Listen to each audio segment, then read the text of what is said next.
I never thought I'd be taking a gap year to study in Korea. Hi, I'm Tiffany, and I'm a Yale student moving to Korea for study abroad. I traveled to a few countries in Asia this summer. Check out my channel playlist. And I'm so excited to explore Korea, especially as a Korean American who's learning Korean as an adult. In this video, I go to humongous 12-story Daiso, move into my uni dorm, shower, and also get insulted for not fitting the Korean beauty standards on the subway. I could tell they're even talking about like my skin and the hair on my legs and my arms. I'm traveling from the Philippines to Seoul. I went to the Starbucks here, and I feel like the Starbucks in the Philippines or any other country is better than America's. Of course, they spelled my name a little bit weird.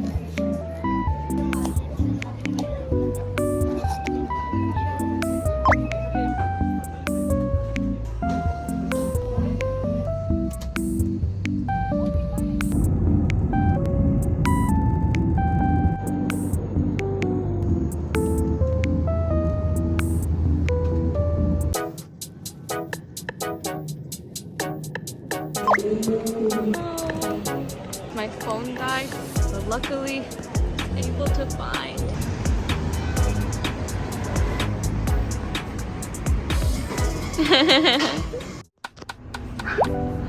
I look so dumb. Nice. Ooh.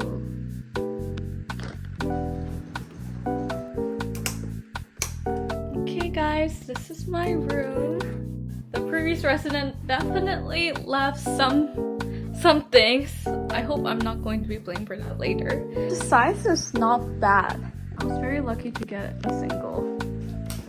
I definitely have to clean. Bro, this is staple.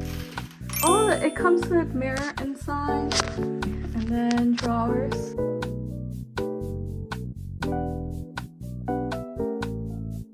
This is bathroom.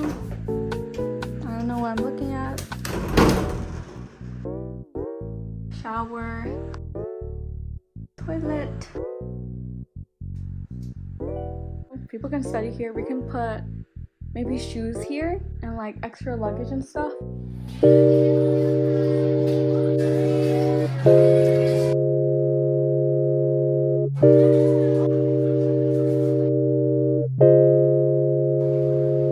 We're going to go dorm shopping actually because there's a lot of things that need to be cleaned and also for decor and bedding stuff.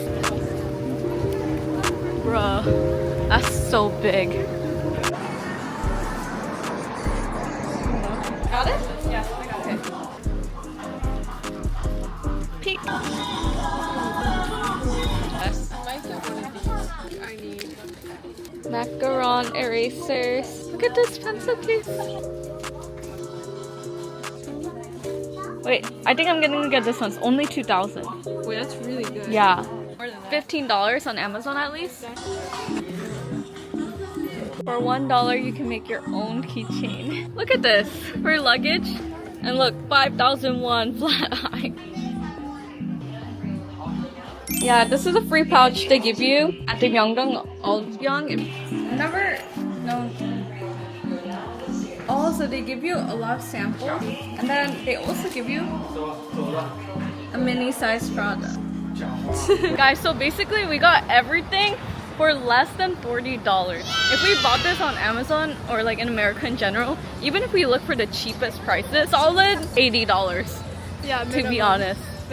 Minimum 80. If you go to like maybe the dollar store, but even then the dollar store in America is like now like starting at $3. It's a $3 store, so like low key, right? Like the 99-cent store is not 99 cents anymore. Yeah, the only true 99-cent store now. Yeah, it's Daiso. Daiso.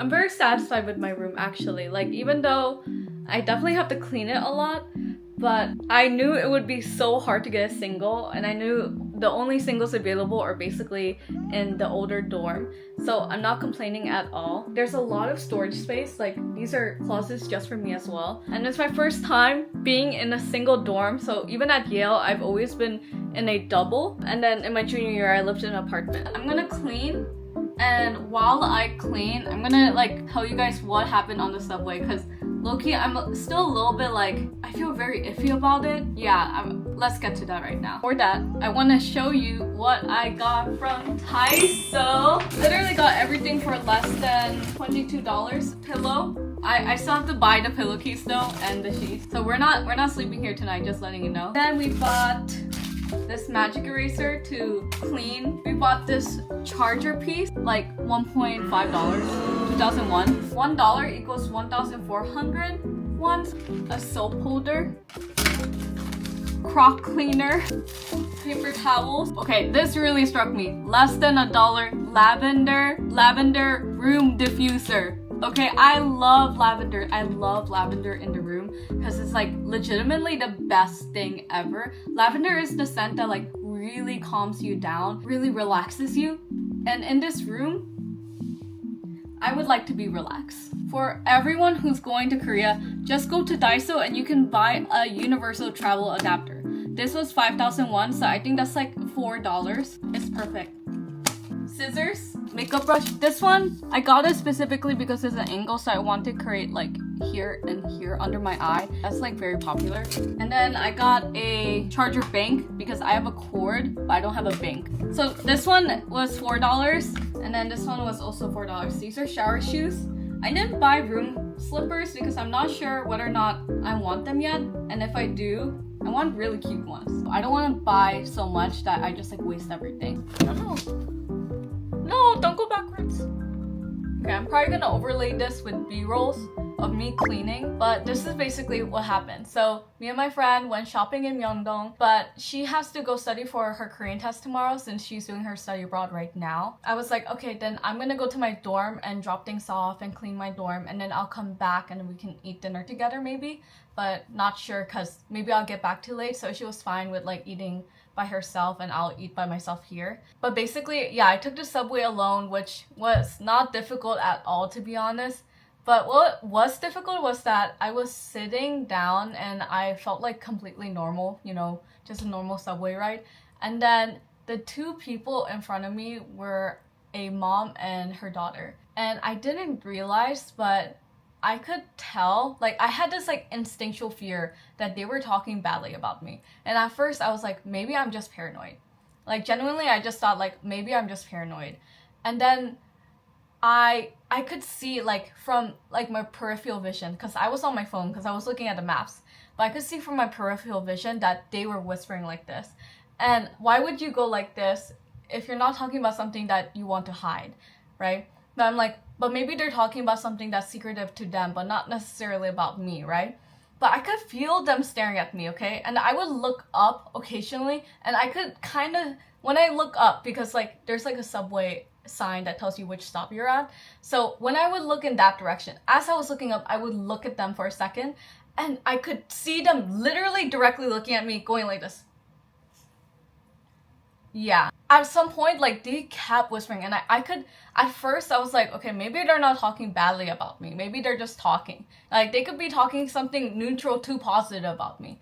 But I could hear comments, so, as you guys already know, like, I'm Korean American, but I don't know Korean that well. My speaking is not that good, but my listening is pretty good, so I can understand most of daily conversations. And I could tell, like, they were talking about my weight. I could tell they were talking about my clothes. I could tell they were even talking about, like, my skin and the hair on my legs and my arms. I'm sorry, but, like, it doesn't even show up on camera. Okay, this is what I did, right? I literally just, like, looked at them. I just went. Like, the thing is, I was really confused why they were looking at me so intensely and whispering. Like, this is for, like, 5 stops straight. That's, like, 6 minutes or something like that. I don't know.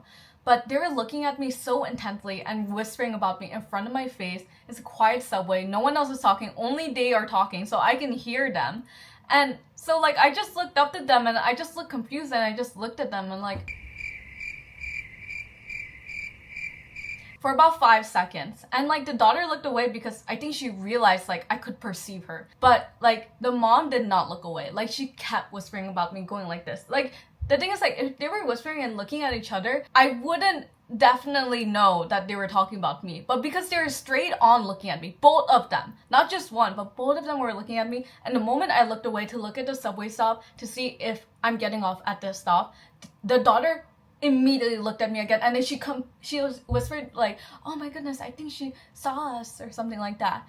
And I was just like, I don't understand. Like, I understood that beauty standards here in Korea are much more intense and much more precise, but yeah, that was a very uncomfortable situation for me. I know that some people would say like, why didn't you just say like, why are you looking at me, or why didn't you like confront them? But you have to understand, this is a very quiet Korean subway, and I've never been confronted with this kind of situation in Korea before. Like, if this happened to me in America in a New York subway, I would just be like, why are you looking at me? You know? But I didn't know how to say, why are you looking at me politely in Korean? Because the way I know how to say it is not polite. It's very like direct and confrontational. And then I don't know whether to say it in English as well, right? I didn't want to make an action just for myself, so I just stared at them for 5 seconds, confused, hoping they would stop and realize that, yes, this is not TV. This is a real person that you're talking about, and she can understand you. I'm not sure if they got the message because they continue to whisper about me, but I just felt very uncomfortable by that situation, and I really hope for anyone who come and visit Korea that they don't experience things like this. And luckily, my self-worth, my sense of value, my personal sense of value is not dependent on what other people say about me. So that situation, while it have made me uncomfortable, it did not make me feel less worthy, less attractive, less whatever. Not saying that they don't matter, because they do matter as people. But their words, their negative affirmations don't affect me because I have God. Honestly, every Korean person I've met so far have been very, very nice. Like when I went to 7-Eleven in the subway, Ajashi there, like he identified me as Korean American right away. And then we just like had a few laughs and stuff like that, and that was like very, very nice. Everyone I've met so far in Korea have not been like rude at all. So to have this like blatant interaction that's so like discriminating, I don't want you to think that this reflects Korea. Like there are so many Korean people who are so kind, so many Korean people who will absolutely like, if you need directions, like literally I looked lost because I was lost, even though I had maps, but like I didn't know how to get to a certain place, and a Korean person like saw me get like past them 2 times because I went this way and then this way, and then she just literally came up to me and just helped me find the way. And that happened to me like 2 other times as well, because sometimes these locations are in buildings and they don't say what floor and they don't say which building, they just say general location. I was really, really grateful to all of those people who really, really helped me. So don't think that just because like this happened or this might happen to you, which I'm pretty sure doesn't happen to most people, I just have really bad luck that Korea is a certain way because of beauty standards. Okay? But yeah, so we're gonna go clean. Thank you so much.